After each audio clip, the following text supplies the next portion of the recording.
In Company Heroes 2, we did something we hadn't done before on previous games, and we actually took a research trip to Europe to visit some of the locations that we've been trying to portray in the game, to get a sense of the history and the culture and the scale, a feeling for these two armies that fought each other. I mean, I've worked on a lot of games, and we always have a narrative, generally.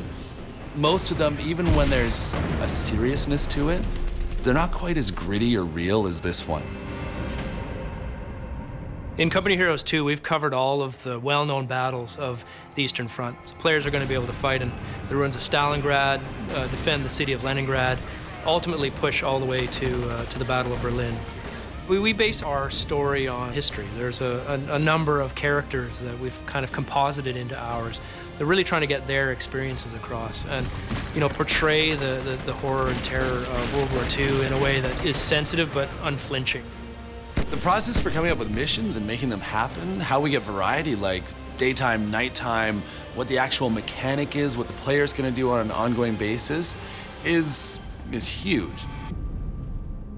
We've expanded quite a bit from Company of Heroes 1. We've got missions where you're leading a small group of snipers through a countryside, eliminating German officers. We've got a mission where you're sieging a castle. They actually fought with modern weapons at some of these places. So you had tanks and machine guns where you might typically think about knights and, you know, swords. The campaign itself is based on, you know, poring over history books, reading personal journals and records from soldiers. So although we can't recreate those battles exactly as they were, we try to capture some aspect, some element of what they might have felt like. We want to pull people through playing one mission where maybe it's a little bit tough to deal with the elements that are in that mission because horrible things are happening. Horrible things happen on the Eastern Front. That's an authentic part of the experience. But at the same time, we know that needs to swing upwards, and so we'll look for something that's going to be like, what's going to be really fun? What's going to be really fun is storming through German lines with tanks. Yeah, let's do that.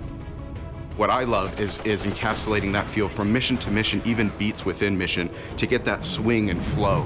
And I love it when it comes together and you really feel like you played one mission and got like 3 different experiences. When we talk about the burden of command and the influence of choice on the player, it goes right back to the very basics and how we design the armies. We want to give them choice and make some of these choices really challenging.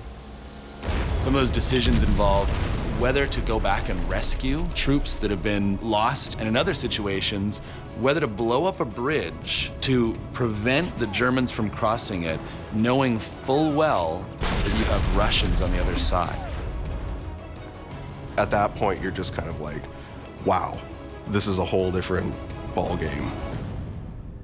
Theater of war really is something where we're trying to extend the experience and the ways in which you can play the game. And it's sort of just like, we know what happened in real life, so how did you handle it, and can you get the same result?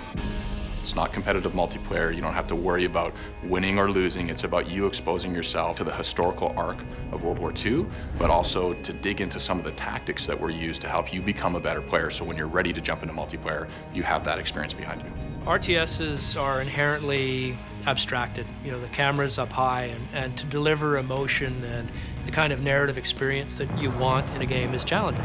You're playing from a distance. Often players feel like the hand of God.